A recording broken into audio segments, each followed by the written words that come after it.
தாத்தா ரயில்வே ஊழியர், பாட்டி ஆசிரியை. ராமநாதபுரம் மாவட்டத்தை பூர்வீகமாக கொண்டவர் விஜய். மகிழ்ச்சி தெரிவிக்கும் சொந்த கிராம மக்கள். தமிழக அரசியல் வரலாற்றில் போட்டியிட்ட முதல் தேர்தலிலேயே அரசியல் வரலாற்றை புரட்டி போட்டு மக்கள் சக்தியாக மாறியிருக்கிறார் தமிழக வெற்றிக் கழக தலைவர் விஜய். கடந்த 60 ஆண்டுகளாக தமிழகத்தை ஆட்சி செய்த திமுக, அதிமுக கட்சிகளை தோற்கடித்து சாதாரண சாமானிய இளைஞர்களை தேர்தல் களத்தில் போட்டியிட வைத்து தனிப்பெரும் கட்சியாக 108 இடங்களில் வெற்றி பெற வைத்தது நாடு முழுவதும் கவனிக்கப்படக்கூடியதாக மாறியிருக்கிறது. விஜயின் வெற்றியை தமிழகம் முழுவதும் அவரது கட்சி தொண்டர்களும் ரசிகர்களும் கொண்டாடி வருகின்றனர். முதலமைச்சர் விஜய் தேர்தலில் சுழன்றடித்த விஜய் அலையால் மு க ஸ்டாலின் உள்ளிட்ட அனுபவம் வாய்ந்த அரசியல் தலைவர்கள், அமைச்சர்கள், தங்களது தொகுதியில் நீண்ட காலமாக அசைக்க முடியாத செல்வாக்குடன் தொடர் வெற்றி பெற்றவர்கள் எல்லாம் அறிமுக வேட்பாளர்களிடம் பல ஆயிரம் வாக்குகள் வித்தியாசத்தில் தோல்வி அடைந்துள்ளனர். குறிப்பிட்ட மாவட்டம், மண்டலம், தொகுதி இந்த கட்சியின் கோட்டை என பல ஆண்டு காலமாக கூறப்பட்ட சாதனைகளை எல்லாம் முறியடித்து தவேக வெற்றி பெற்றுள்ளது. தவேக தலைவர் விஜய் விரைவில் தமிழக முதலமைச்சராக பொறுப்பேற்க உள்ள நிலையில் அவரது பூர்வீக மாவட்டமான ராமநாதபுரம் மக்கள் பெரும் மகிழ்ச்சி அடைந்து உள்ளனர்.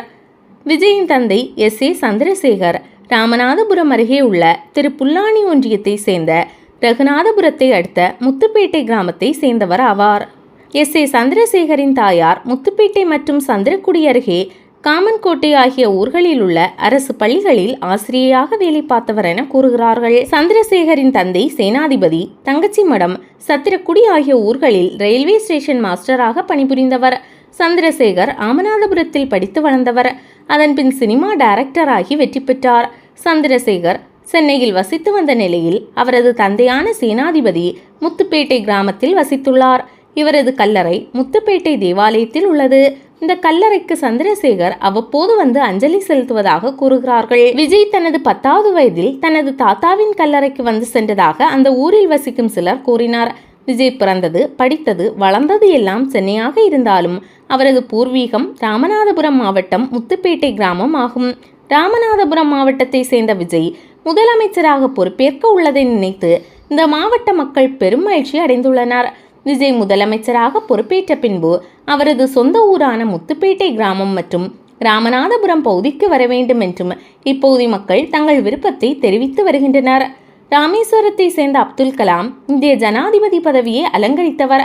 அவர் தனது சொந்த மாவட்டமான ராமநாதபுரத்திற்கும் சொந்த ஊரான ராமேஸ்வரத்திற்கும் பெருமையை தேடி தந்ததைப் போல விஜயும் ராமநாதபுரத்திற்கு பெருமை சேர்க்க வேண்டும் என்று அவரது ஊர் மக்கள் விரும்புகின்றனர். இப்போதுள்ள ராமநாதபுரம், சிவகங்கை, விருதுநகர் ஆகிய மாவட்டங்கள் முற்காலத்தில் ஒருங்கிணைந்த ராமநாதபுரம் மாவட்டமாக இருந்தது.